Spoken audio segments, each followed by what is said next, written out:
សំឡហ្នឹងឲ្យតែខ្ញុំស្លម្ដង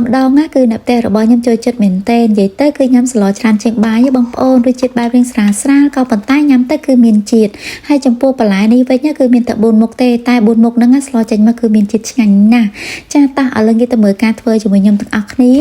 ចំពោះខ្ទឹមគឺខ្ញុំប្រើជាមួយនឹងខ្ទឹមក្រហមហើយនិងម្ទេសបរិមាណម្ទេសនេះបងប្អូនអាចលេខលោកដាក់តិចឬច្រើនតាមចំណង់ចំណូលចិត្តបានណាពេលដែលបុកខ្ទឹមហើយនិងម្ទេសនេះមើលថាចូលសព្វគ្នាហើយគឺយើងចាប់ផ្ដើមដាក់សាច់បកាក្រៀមនឹងចូលទៅបុកម្សៅទៀតចំពោះបកាក្រៀមបងប្អូនគួរតែដាក់ត្រាំទឹកវាចោលប្រហែលជា5នាទីអីទៅដើម្បីសាច់វាទន់ណាពេលដែលសាច់វារាងទន់អញ្ចឹងมันបុកវាឆាប់ចូលជាតិបានល្អបងប្អូនបន្ទាប់មកគឺខ្ញុំថែមជាមួយនឹងកាពិនឹងចូលកន្លះស្លាបព្រាបាយរសជាតិទឹកសម្លហ្នឹងគឺគេប្រើជាមួយនឹងកាពិនឹងឯងតែបើសិនជាបងប្អូនអត់ចង់បានក្លិនកាពិទេអាចប្រើជាមួយនឹងទឹកត្រីនឹងគឺបានដូចគ្នាចាតោះឥឡូវងាកទៅមើលការស្លរបស់ខ្ញុំជាបន្តទៀតទឹកគឺយើងដាក់គ្រឿងដែលយើងបុកមិញហ្នឹងគឺដាក់ចូលទាំងអស់រួចហើយចាប់ផ្ដើមដាក់បន្លែដែលក្រោះឆ្អិនចូលគឺមានដូចជាស្នីតពោតល្ពៅហើយនិងផ្សិតចំពោះបន្លែទាំងអស់នេះបងប្អូនគឺយើងស្លមិនចាំប្រើស្ករទេណាដោយសារតែជាតិផ្អែមគឺចេញពីស្នីតពោតនិងល្ពៅនឹងឯងចំពោះគ្រឿងផ្សំដែលខ្ញុំដាក់ចូលមានដូចជាអំបិលប៊ីចេងហើយនិងម្សៅស៊ុបបន្ទាប់ពីខ្ញុំដាក់គ្រឿងក្រូចចូលរួចហើយគឺយើងចាប់ផ្ដើមគៀបពពុះវាខាងលើចេញបន្តិចមិនណាដើម្បីឲ្យទឹកស្លរបស់យើងលេងថ្លាបន្តិច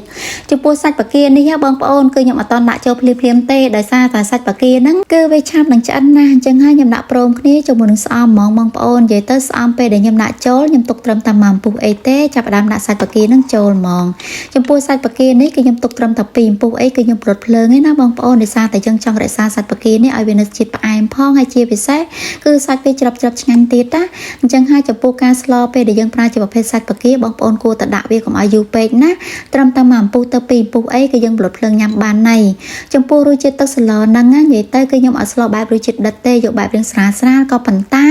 គឺរសជាតិចេញមកគឺញ៉ាំឆ្ងាញ់មែនទែនបងប្អូនគឺយើងញ៉ាំស្លនឹងច្រើនជាងបាយស្លឲ្យក្តៅហត់មួយចាន2ចានទៅដឹងតែបាច់នេះខ្ចាយហើយជាពិសេសហើយមានកម្លាំងព្រឺទៀតទៅបងប្អូនឲ្យស្រួលខ្លួនណាអញ្ចឹងហើយសម្រាប់មេមុខនេះបើសិនជាបងប្អូនមានអារម្មណ៍ថាដូចជាអត់សូវស្រួលខ្លួនអីកុំភ្លេចសាកធ្វើមេមុខនេះញ៉ាំទៅ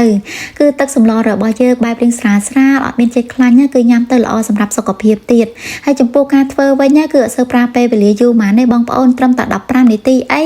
គឺយើងស្លបានញ៉ាំក្តៅហើយអញ្ចឹងហើយកុំភ្លេចសាកធ្វើញ៉ាំផងណាដោយសារតែគ្រឿងក្រៅបន្លែរបស់យើងស្លនេះក៏មិនសូវជាមានអីច្រើនមុខប្រហែលដែរបងប្អូនមានតែ4មុខហ្នឹងហើយ4មុខហ្នឹងនិយាយទៅស្លចេញមករសជាតិហ្នឹងអត់ឲ្យយើងខកចិត្តទេណាមានតាំងពីស្នៀតពោតផ្សិតចំបើងល្ពៅហើយនិងស្អំនិយាយទៅពេលដែលយើងស្លចេញមកគឺរសជាតិគេហ្នឹងគឺឆ្ងាញ់មែនទែនហើយចំពោះការធ្វើហ្នឹងដូចខ្ញុំរៀបរាប់នៅដើមវីដេអូអញ្ចឹងការធ្វើគឺបែបងាយណាស់គឺយើងស្លឆាប់បានញ៉ាំទៀតអញ្ចឹងហើយសម្រាប់មេមុខនេះបងប្អូនកុំភ្លេចសាកធ្វើជូនគ្រួសារញ៉ាំផងណា